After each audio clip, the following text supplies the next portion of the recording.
Hello, Northstar here again. Um, Doing a little Singularity and chance to talk, I suppose, to anyone who's listening. What precious few of you aren't just bots or scammers that randomly come around my channel. I had to deal with one of those lately. It's always annoying. I mean, there's very few, so whatever. But there's so few of you in total as well.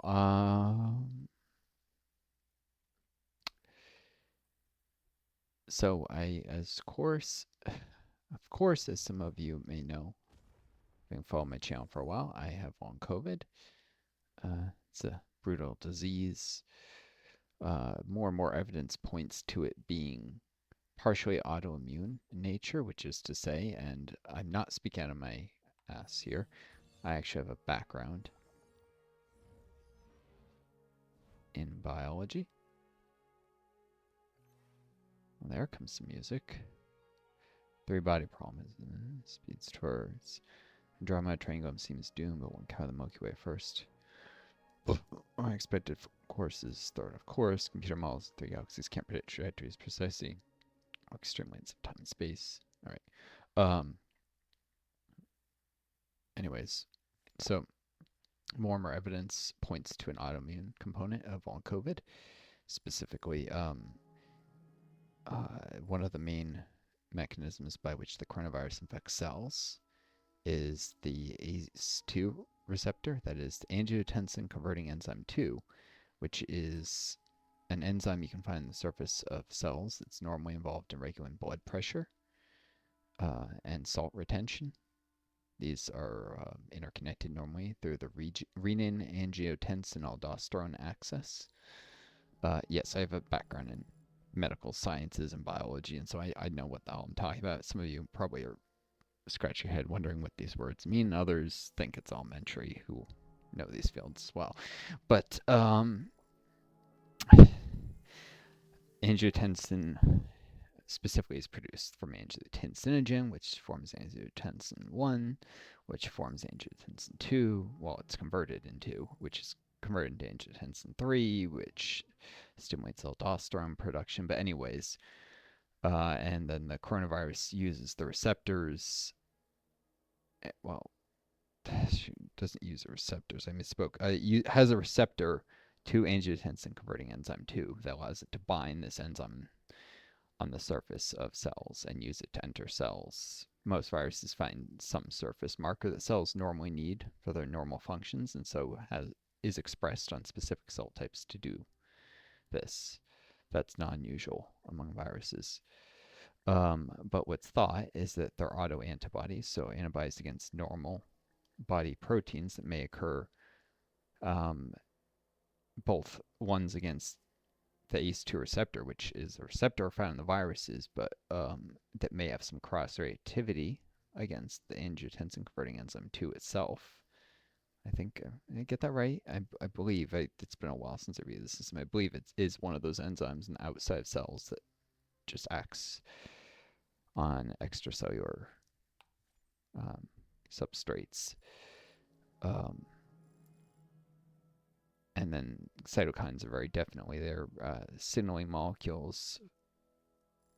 Oh, God, I'm probably using the wrong term for this, but they're found outside cells. They're not proper hormones, actually, and they're important in immune system activation, inflammation signaling, and actually the normal operations regulation of the microvasculature, so like capillary networks, which is something that is important but not often discussed enough. Inflammation, we always think of it in a disease state, but there's a lot of inflammatory molecules are necessary just for normal growth and healing in certain levels of activation. So it's complicated.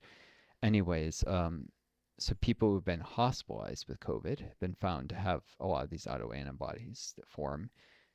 And of course, people who've been hospitalized with COVID are more likely to develop long COVID than those who haven't. And people with long COVID in particular seem to have the highest levels, even compared to just the hospitalized population of autoantibodies. So it's thought they may play a role on COVID or be the primary driving force, even. Um, For a while, there was a viral persistence theory because they found there are virus particles in people with long COVID, like in their muscle and stuff. But then that theory was built a pretty heavy blow when it was found that even people who don't have long COVID, who have been infected with COVID, like just anyone, most people, I mean, a third of the American population has had COVID at this point, or more than a third. So chances are, a lot of you have this COVID virus stuff, just some leftover virus particles hang around your muscle and it doesn't do you any harm. But for someone on COVID, it's thought that this continues to stimulate the production of some of these autoantibodies, which react against the virus, but also react against healthy molecules that are normally found in the body. And the continued presence of these virus particles may help uh, put the gas on this autoimmunity process. There's a lot of circumstantial evidence to suggest autoimmunity hasn't been definitively proven yet. One of them is there's a gender ratio. About twice as many women as men get long COVID, and that's almost precisely the same ratio. It's right in the range, the confidence interval of the true rate of autoimmunity for most autoimmune diseases, where they tend to affect women much more than men at about the same ratios as I was saying. So there's that. There's the presence of these autoantibodies. A lot of evidence that points to long COVID potentially being essentially an autoimmune disease. I apologize for talking fast and maybe not the most focused or clearly. It's a little harder for me to organize my thoughts with long COVID than it was in the past, but I'm still an intelligent person with a lot of thoughts, so a lot to say here. So for those who've watched my channel, you know I have that disease, and it's very much something that's not my fault. It's not my fault. Maybe my own immune system may have started targeting my own body because of a COVID infection. I didn't choose that. I didn't do anything irresponsible. In fact, it's pretty healthy, ate right, and in fact, and many people who've gotten long COVID have taken good care of themselves. Just like many people who died of COVID were like marathon runners. It may not be that they're the most commonly affected, but getting sick does not mean you did something wrong. So it's hard for me to have the energy for things. Been hard to keep up my energy, my focus with my Heart's Iron Let's Play series, for instance. For those of you who've watching that, following that, I still need to go back and revisit some of my other Let's Play series like Pop-Up Dungeon, Vampire, World or Myth of Orion. I'm just trying to keep on top of things, and I apologize for those who've had to wait for some things or got impatient. Wonder why I'm pushing this Let's Play series, not this. It's often which one I find more manageable to do with my illness at a certain time. Plus, maybe I'm more excited about this or that thing. And when I'm really sick, it's hard to do anything. Being more motivated can make something a little easier. Just sheer force of will push through. It's not easy with this disease at all. Some people are like, why don't you just power through long COVID, at least very early when I first got sick? Some people went around saying these things. No, sheer force of will is what allows me to function well enough to create YouTube. This is powering through. If I didn't have a strong will, I'd probably be in bed most of the time. This is the limits of what can be achieved with willpower. Is instead of sitting in bed doing YouTube videos, sitting in a chair, which is a little better, but still not becoming a physician, which is what I was about to do when I got sick. It's a big downgrade in my life possibilities. It's hard. Pretty isolated. Long COVID. Indeed, being disabled in our society, it's not. We don't treat the disabled as if they matter. We don't work to keep them connected to the community very much. We rely on somehow like it's just up to personal initiative, even while we don't provide many people many resources, especially financial. to enable their own efforts succeed, and something along COVID, you have very little energy to pursue stuff to begin with. Combine that with doing it in a very resource scarce environment, and it's tough. And there aren't a lot of support professional resources. Employers are rarely pressured to make proper accommodations to even try and maybe be able to put me to work like this, where I'd need a ton of accommodations, but an extremely understanding employer is willing to make necessary accommodations. I might still be able to work and even make someone a tiny, tiny profit off my work I mean, if our society was better and they'd rather hire someone healthier, they can get more work out of. Uh, that goes to the problems with profit maximization and capitalism. They can hire me or they can hire someone healthier. They're going to hire the healthier person every time. Americans with Disabilities Act be damned.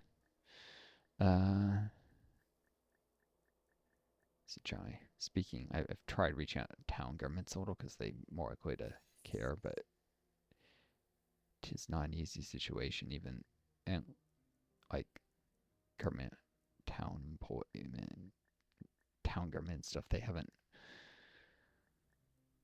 People just don't want to help by finding a desk job for someone that's not too demanding and make some accommodations.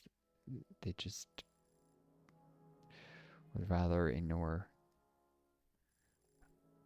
how being reliant on a welfare system to keep getting cut puts someone on the edge of survival. Now Trump's coming after Medicaid. First he tried to remove entirely. He got told by Steve Bannon of all people that was stupid, so he's trying to gradually just cut it to nothing over years.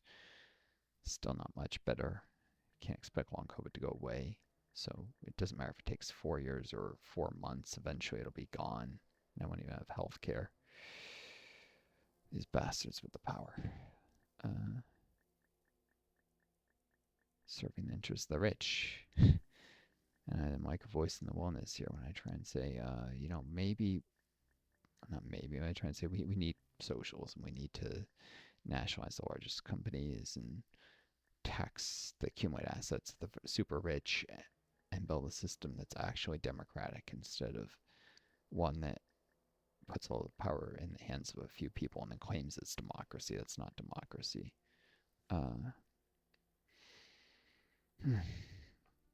Capitalism actually runs antithetical to democracy. It's not to say that every social system has been democratic. In fact, because the Soviet Union wasn't particularly democratic, many of those systems weren't. But that's more of a historical coincidence based on Russia's authoritarian past than it is based on the nature of socialism versus capitalism. In fact, the Soviet Union was much more democratic than the systems that preceded it in Russia. Just to say it was a giant step forward versus an absolute monarchy. There were democratic elements in it. It just comparing it to the West is apples and oranges. If Western countries go socialist, they should become more democratic, not less. Anyways,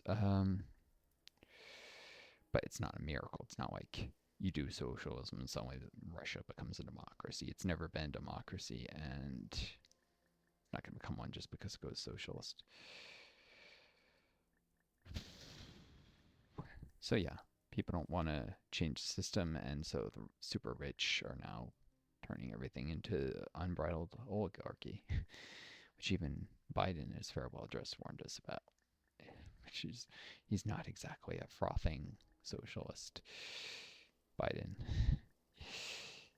It's just gone that bad that even he felt the need to speak up.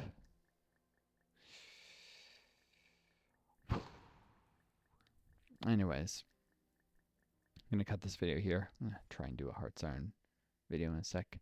Hope you all enjoy this. Hope you folks take care of each other. Be kind to yourselves. And may you always find a guiding star to lead you home. Till next time, this is Northstar. Adieu.